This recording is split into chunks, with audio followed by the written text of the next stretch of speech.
Hi fellow budgeters, today marks my first day at getting better at budgeting. I'm going to be doing cash stuffing as well as zero-based budgeting.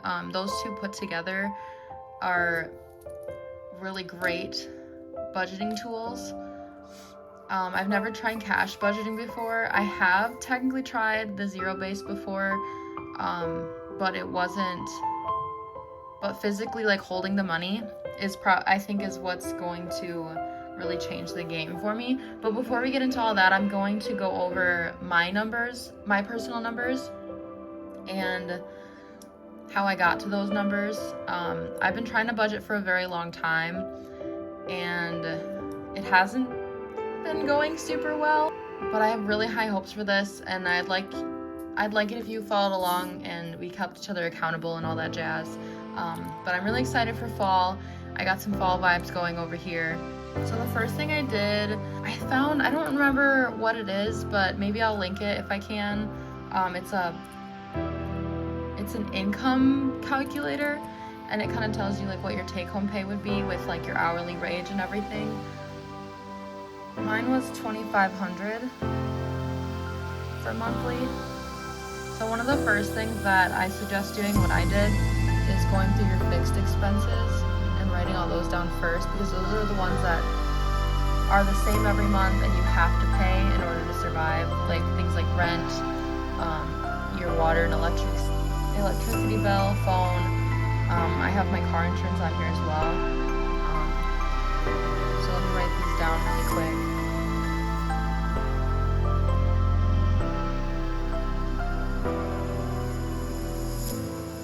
$450 for my half of the rent, because I do have a roommate.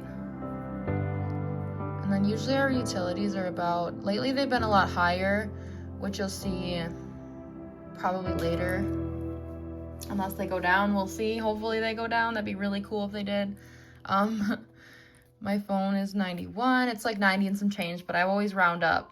I always round up in stuff I owe, and I round down on stuff I get. So that way I have like a little bit of a buffer, and all that coin is gonna add up in the future. My car insurance I pay like monthly, and I'm not really sure what it's gonna be yet. I think last month it was like $700-800. So we're just gonna say for now we'll do 100. One thing that people tell you to do when you're starting out your budget is to track your spending for at least the last 3 months. I'm not gonna lie, I didn't do that.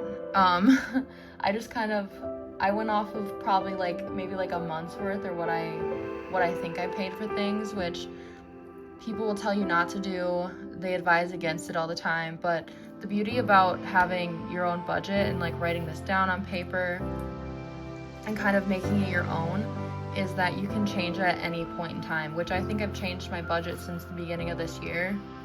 Like 2 or 3 times I changed things, especially my variable expenses, which we're gonna get into next. But yeah, either way you want to do it, people suggest doing the 3 months. If you don't want to do that, because it's a lot of work, it's a lot of work, and there's a lot of things, like if you buy gas at, like, let's say for example for me, Quick Trip, I bought my gas there, and sometimes I buy food there. So going back into my previous spending, I wouldn't know if it was like a food that I bought or if it was gas. So this way it was just easier for my brain. So next we're gonna move into something else we absolutely have to pay, or we absolutely should have to pay every month, and that's our debt. So mine is, I had a personal loan. I'm being super transparent right now, but that was a personal loan. I consolidated a bunch of debt. I also have my car payment, and then I have my student loans. So for this, you're gonna wanna write down your minimum payment that you pay every month. So for my Summit, my minimum payment is $154. And I do pay an extra $215. My minimum Kia payment for my car is $275. Yeah, $275. And then my student loans is only $73. So these are all things that I absolutely have to pay every month. Or at least I tell myself I have to pay every month, because technically you don't have to pay off your debt, but you definitely should. If you want another video on paying debt off, then just let me know. Anyway, moving on. Next we have the variable, which is things that you do pay for every month, but they're the opposite of fixed. They kind of move around, or you do more or less in each category every month. Things like gas, groceries, spending, stuff like that. And these are just the basic ones. You absolutely can have a lot more categories than what I'm gonna have, but since I'm starting out, I'm doing a very basic budget because I don't want to overdo it and hate it. Plus, I did switch jobs recently, so I did take a small pay cut. So this will help me kind of work with less money in like the right way. As far as my base job goes, because I have plenty of side hustles as well, which we'll see as well. But I'm just budgeting for like the income that I absolutely know I'm gonna have every month. So I have one more category here that I'm saving for, because my cats are getting older, so I want to make sure that I have money saved so that they can live long, healthy lives with me. So something that's really been helpful for me is having a calculator on hand. This one is from Dollar General. I absolutely hate it because the buttons are really hard to press, especially the plus sign, because it's so big and there's like one specific spot to press it. So I would not recommend this one, but Dollar General does have a lot of really cheap calculators that aren't this one. I'm probably gonna get a different one, honestly. So yeah, anyway. So we're gonna start with our monthly income, and we're gonna start subtracting all these. So that way we have what our leftover amount is after all of our bills we need to pay.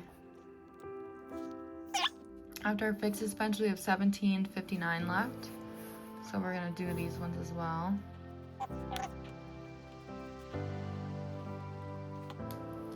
And then I will kind of divvy this up through all my variable spending. If you don't know your variables yet and you do have savings goals, I would still go through your variables first and then kind of guesstimate like what you want to be putting into those categories, and then either whatever's left over goes to your savings, or you can just put it aside for now and see if your variables work for you and then go from there. These are just ballpark kind of what you think you pay every month, because then you can put whatever's left over from this. Like let's say you don't hit $2,500 for the month because you've missed a couple days of work, or you work extra and you have more money, you can put the rest of it into variable or into savings. I do have savings goals, but they're mostly maxed out and I don't need to like actively save at the moment. So we'll probably just put the extra savings into debt. So my gas, I usually spend about $50 a week. So we're gonna say $200 a month.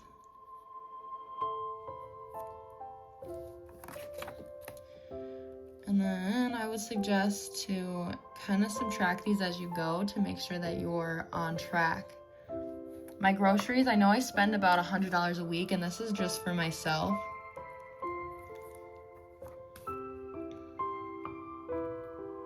Mostly. So $442. Next is spending. I want to keep my spending under control. I want to spend about $50 a week. That way I have money left over for savings and stuff. So this is one thing that I've changed drastically from leaving my slightly higher paying job to now. And then this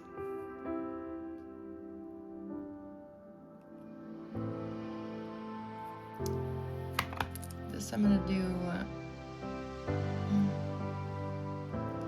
I had 40, but I might switch it to 140.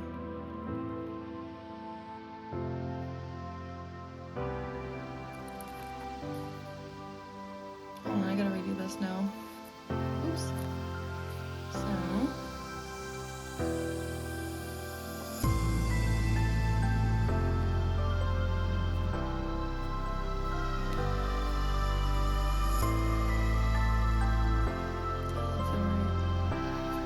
That doesn't feel right.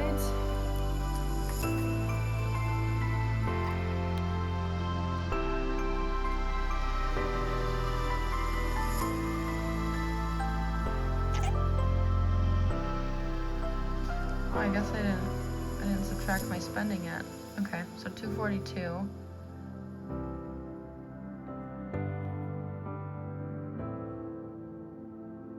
Okay, so then I will go back to 40 doll hairs.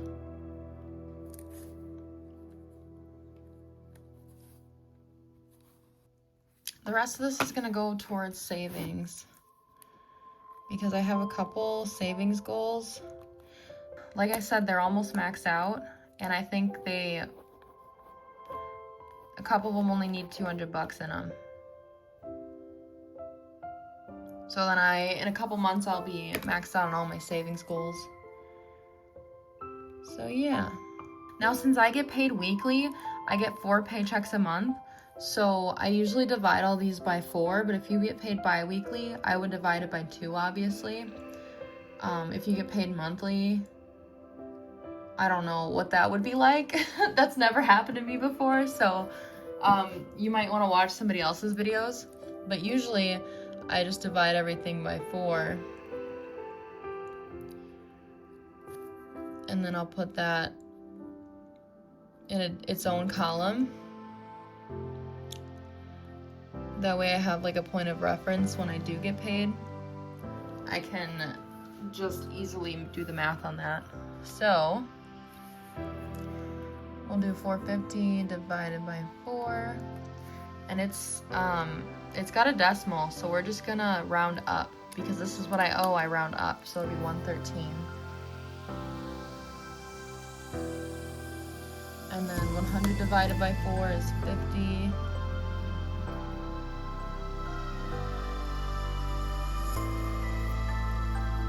And this is just kind of rough estimate because obviously this is gonna vary too, but just having a little bit as like a buffer is kind of nice to have. So just kind of fill in whatever you think is like average for your utilities. And my phone bill, 91. So we're gonna do 91 divided by 4. So 2275, we're gonna round up to 23. And then, oh wait, I did the math wrong on this. This is supposed to be 25. Because 100 divided by 4 is 25. And then this one is also 25. Then we're gonna move down to debt.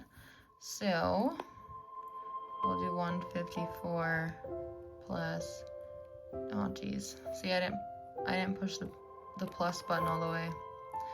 So 154 plus 215, yes, equals 369 divided by 4 equals 92.25. We're gonna round up to 93.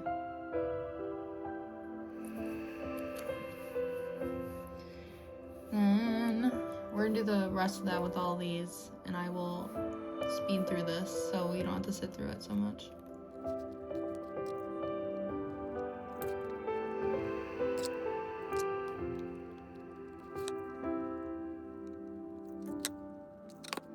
I'm just gonna run through a quick budget that I did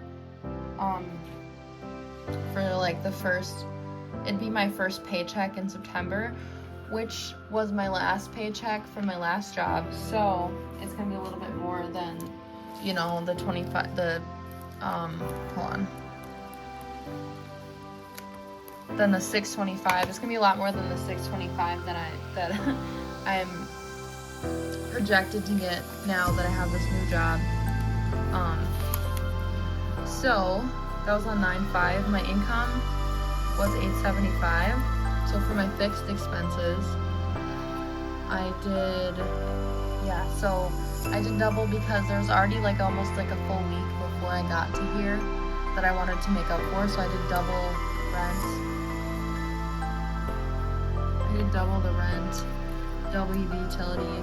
This was also because I had a pretty big utility bill this month, and I'm hoping it's gonna go down. If it doesn't, then I'll have to redo my budget. And I did, basically double everything, except I did do my full, I did half the phone bill. I did my full student loan because that was due this next week, so I didn't want to miss that one. For variables, I did the normal one for gas and groceries. I did do a little extra for personal because I knew I had some things I needed to get this week for a wedding. Just like stuff to wear. I had $81 in savings left over. And then I wrote this down because I ordered something online. I wanted to take note of it so I didn't overspend anywhere. So all this stuff is paid online. So I just left that in the bank. And I wrote down my income. So I would take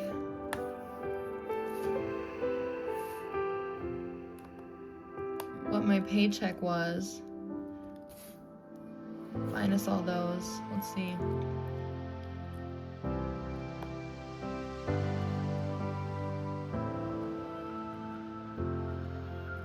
Because I'm not taking those out of the bank. And that's what I got, $331. And then I take this out of the bank for my cash stuffing.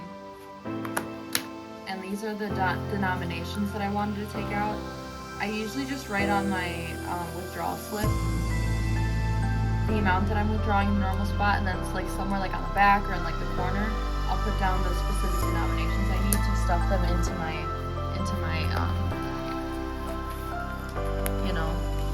envelopes here. But yeah, that's just kind of the gist of it.